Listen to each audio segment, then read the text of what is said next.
नाज़रीन, सिंध जे नौजवाननि तोड़े शागिर्दनि में मुनशियात जे वापस सबब थींदड़ नुक़साननि ऐं नए नस्ल खे मुनशियात खां बचाइण जे हवाले सां बनियाकिल जे मिर्ज़ा लॉ कॉलेज में NAF पारां तरबियती प्रोग्राम मुनक़िद कयो वियो। उन हवाले सां ॾिसूं था आयास शेख जी रिपोर्ट। सिंध में वधंदड़ मंशियात जे कारोबार ऐं वाहिपे में ॾींहों ॾींहुं इज़ाफ़े सबबि नौजवान नस्ल ऐं शागिर्द तबिके में हीउ ज़हर वापराइण जो सिलसिलो तेज़ी सां वधी रहियो आहे।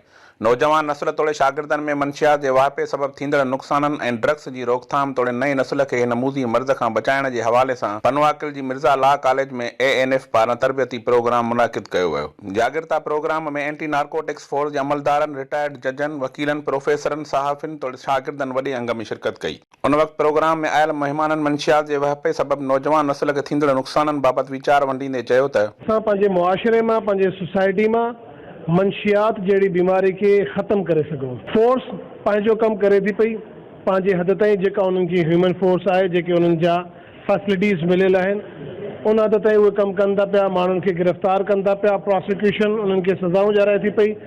असां एंटी नारकोटिक फोर्स सिंध जो कन्विक्शन रेशो जेको आहे उहो 94% आहे। सो इहो being a member of society सिर्फ़ु मां हिकु वाहिद फ़र्द जो एंटी नारकोटिक फोर्स जो न, असां सभिनी अवाम जो जेको आहे हिकिड़ो मक़सदु हुजणु घुरिजे।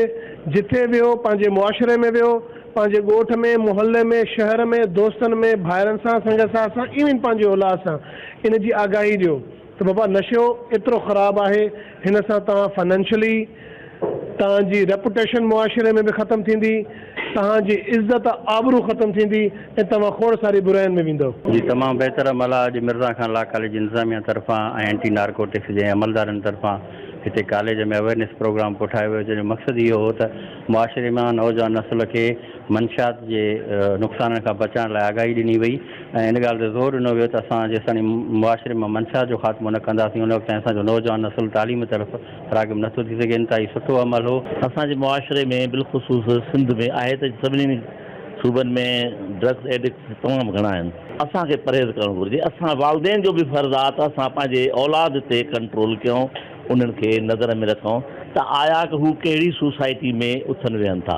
अॼु जेको सेमिनार थियो ANF वारनि जे तरफ़ां मंशियात ते हुयो, मंशियात खे कीअं ख़तमु कजे, मंशियात केतिरा घर तबाह कया आहिनि, केतिरा इंसान तबाह थिया आहिनि। नौजवान नस्ल इन्हनि शयुनि खां पासो करे असांजी नारकोटिक्स फोर्स बि इन्हनि शयुनि खे ख़तमु करण जे पोयां आहे।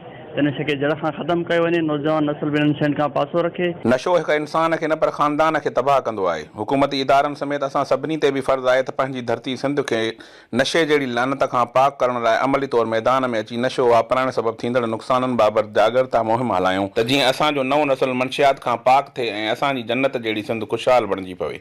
कैमरामैन कुर्बान मलिक सां गॾु आयास शेख, आवाज़ TV न्यूज़, पनवाकिल।